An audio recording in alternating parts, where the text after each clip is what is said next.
So welcome to the Founding Partners press conference of the 2022 Asia Pacific Amateur Championship. I'll begin this morning by introducing our panel. To my far right is Mr. Fred Ridley, the chairman of the Masters Tournament and Augusta National Golf Club. In the centre is Mr. Taimur Hassan, the chairman of the Asia Pacific Golf Confederation. And to my immediate right is Martin Slumbers, the chief executive of the R&A. We'd like to begin this morning's press conference by making a very important announcement regarding our venue for next year. So Taimur, if I can hand over to you, please. Good morning, ladies and gentlemen, and members of the press. Thank you, Mike. It's my pleasure to welcome you all to the 2022 Asia Pacific Amateur Championship. We are grateful for your presence today, as the coverage you provide plays an integral role in the success of this championship. To our friends from the Masters Tournament and the R&A, we thank you and your teams for your continued partnership and dedication to this event. Your persistence in pursuing excellence to keep improving the overall quality of this event is amazing. The attention to detail and all facets of this championship make it the finest amateur championship in the world, which is admirable. Your hard work has contributed greatly to the growth and development of this championship, and for that we are very appreciative. As we gather for the 13th edition of the AAC, it is important to remind ourselves why we are here. It is with great excitement that we welcome the region's top amateurs to compete for the title of Asia Pacific Amateur Champion and its life-altering rewards. The field will be challenged at this world-class venue at Amata Spring Country Club, and I believe I speak for everyone here when I say we cannot wait to watch. Just as significant as the play on the course is the legacy that this championship and these players leave for the next generation of golfers. The collective goal of the founding partners is to help develop the game and inspire greater participation throughout the region. Our goal is to provide our young players the opportunities and prepare them to make the transition as effortlessly as possible in case they pursue a professional career. As we come together for the start of play today, we are confident that the future of the sport has never been stronger in the Asia Pacific region. We would like to recognize our tremendous host, Amata Spring Country Club, and this beautiful test of golf. Gracious hospitality shown by the members and staff, and everyone at Amata Springs is a class of its own. Thank you to their hard work, as well as that of the Thailand Golf Association. We are underway this morning and excited to see what transpires in the days that follow. Come Sunday afternoon, we will recognize a deserving champion whose life will be forever changed. Finally, it was with great enthusiasm that we announce our return to Australia Royal Melbourne Golf Club for the 2023 Asia Pacific Amateur Championship. Royal Melbourne is an exceptional host for this event in 2014, and while the global pandemic halted our plans to host the championship at Royal Melbourne in 2020, we are thrilled to be returning in 2023. I was at the tournament when we played there in 2014. Not only was it a memorable week golf-wise, but the history of Royal Melbourne, the atmosphere and the subtleties of the course design was amazing. We are confident that Captain Tony Rule, who is with us today, and his team will help us deliver another fantastic championship. I would like to thank you all again for being here, and it's time that we'll be happy to take some questions. Mike? Thank you, Taimur. If you can raise your hand, please, we'll get a microphone to you for questions.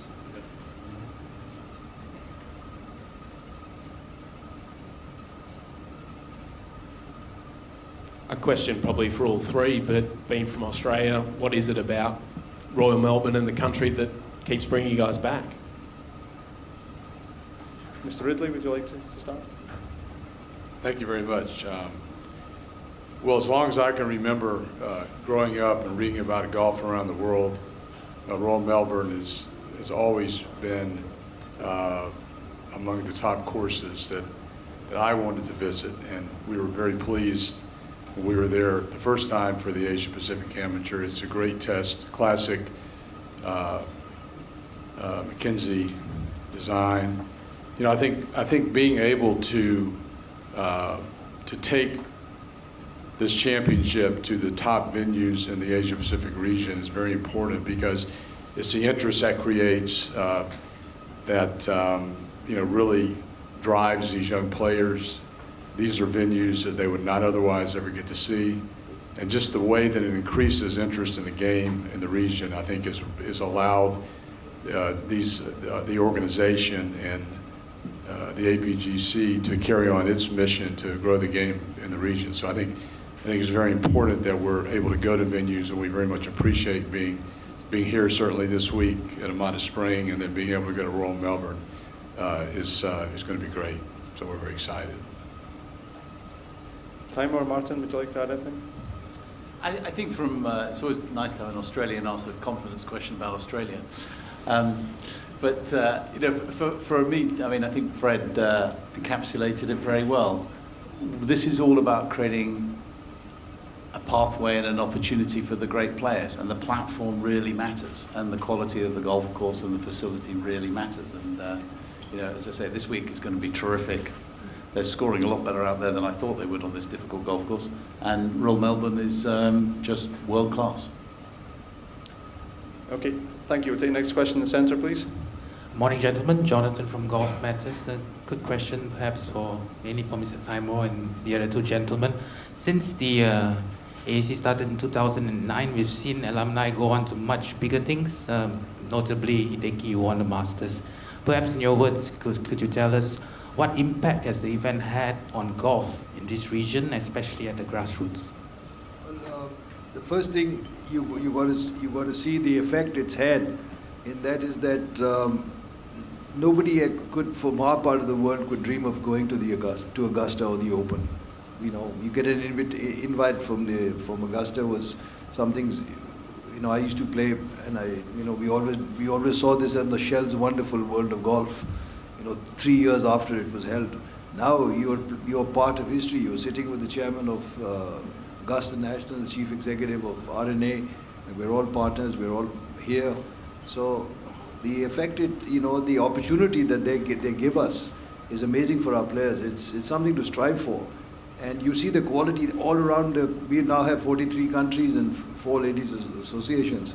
So when you see these kids, and the game is getting younger, and the effect it has, internationally on their standing, and the whole object is these kind of events make the transition much easier, because it's like this event is as good as any professional event in the world. So when they go to play something bigger, the transition is so much easier, whereas previously it would take us years just to understand how professional golf is played. So it's been a great help and a great boost to the younger players to dream on. Okay, next question. Swami on the right there, please. Yeah, this Swami, I'm from India. Mr. Slumbers, Mr. Ridley already had a thrill of seeing one of the AAC winners, Hideki, win the Masters. What was the kind of a thrill you experienced when you saw Cam Smith win at the Open this year? I mean, he also played pretty well at the AAC in the past. So, can you just share that feeling with us? And Mr. Ridley, you've seen so many people come through this, and they have actually represented their countries at the Masters. So, I'd like your thoughts too on that. I'll go first. So, Cameron this summer at a very special 150th Open at St Andrews, playing like a proper links course should be, very brown and very bouncy and very, very firm. I think it was, I have 2 memories. Actually, I have lots of memories, but the 2 distinct memories to your question is, I think on Saturday night, a lot of the locals were keen for Rory McIlroy to win, and Cam Smith was determined that Cam Smith was going to win. And I thought the way he went out and played under that environment was, it was incredible. The run of birdies that he had around the turn was a story of, will go down in the history books. What we saw was probably one of the best putting displays I think I've ever seen in the Open. And he putted to the championship.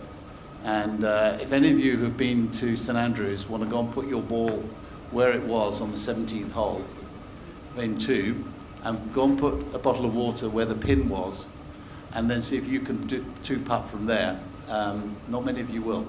And You know, I think Cameron won the championship. He's a fantastic winner, great player, and I can only wish him the very, very best. Well, I would just echo Martin's comments. It's really amazing that in the last 2 years we've had alumni of this championship win the Masters in 2021, and then Cam Smith win the Open last year. I think one of the what in retrospect has turned out to be a really good decision was when the AAC started in 2009, that the winner, it was decided that the winner would earn an invitation to the Masters tournament and eventually to the Open Championship. I think that was really important because it really demonstrated the commitment that this initiative and this partnership among these three organizations have made to golf in this part of the world. And it's really proving out. And I think this is, it's really, we've just seen the start of this. When you look at not only Hideki, but Cam Smith and C.T. Pan, Siwoo Kim, who won the Players' Championship. These are all alumni of this great event. So we're very excited. We think this is something that's going to continue, and we're going to see more great champions come out of this championship, and I'm sure that some of them are playing this week. Can I just add to those the last two questions? The RNA's spent a lot of time, many years, in working right across Asia to promote the game. And a lot of it at grassroots level, a lot of it trying to introduce the next generation of young players. But the thing we have really learned, or I have really learned, and the AAC has taught me that, is that what really matters to make it work is the pathways to the very top. And I completely agree with Fred's comment that the Masters led with the invitation and we followed 6-7 years later. But it without a doubt has been the best decision that we made, and I think the best decision that both of our organizations made, because it creates that pathway to the very top. And that's what really drives participation and growth of our sport. Next question, Joy, on the right-hand side, please. Hi, gentlemen. I wanted to ask regarding one issue which this tournament, really answers very well, and that's what we all talk about, the growth of the game. And I think this is a fantastic initiative that really does it. But I have questions to Mr. Ridley and Mr. Slumbers on this particular thing. I'll start with Mr. Ridley. Mr. Ridley, not just the tournament, you could have stopped over here, just make a fantastic tournament and it could have, carried on for years and years. But you've also done things like the AAC Academy, which is just a fantastic initiative. And you did it this year in two countries, in Singapore as well as in Dubai. Can you just tell us about that part of the entire work that you're doing in growing the game? Well, I'll comment briefly on that, and then I'm going to let Martin elaborate, because Martin has been very involved in this. But I think that really using the success of this tournament, our organizations wanted to explore how we could really make a difference at the grassroots level. The thesis of the AAC was to allow young aspiring golfers in countries in this region to have something to look forward to have a championship that was conducted as well as any amateur championship in the world, and in fact, probably most professional events as well. And I think that's proven to be very successful, but that's really just the beginning. That's really just a catalyst for these other things.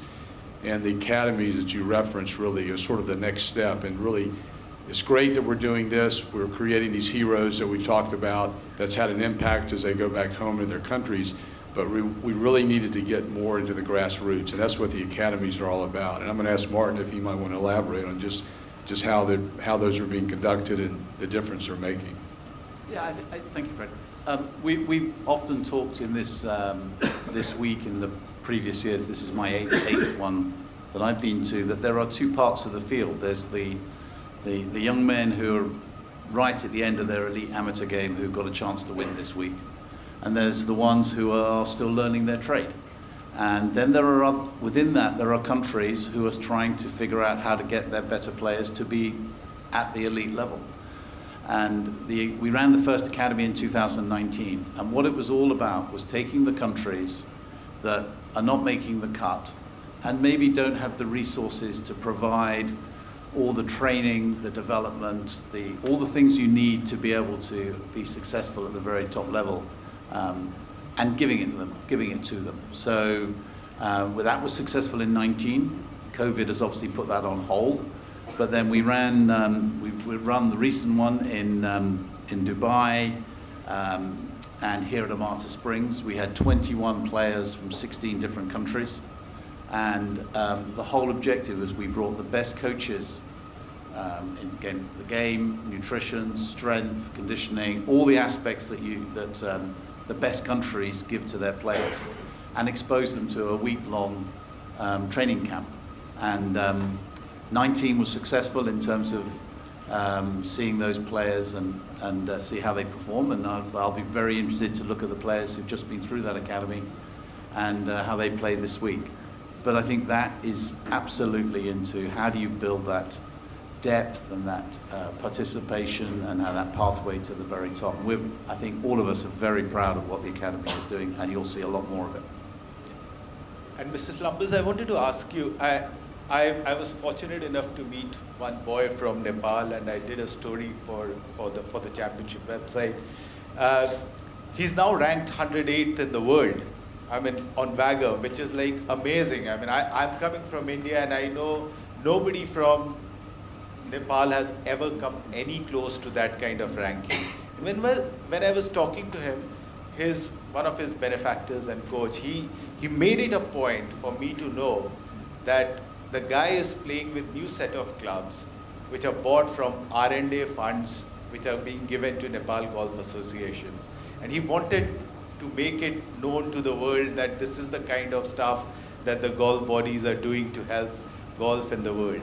I just wanted to get your thoughts on that. How important is that? It makes me smile.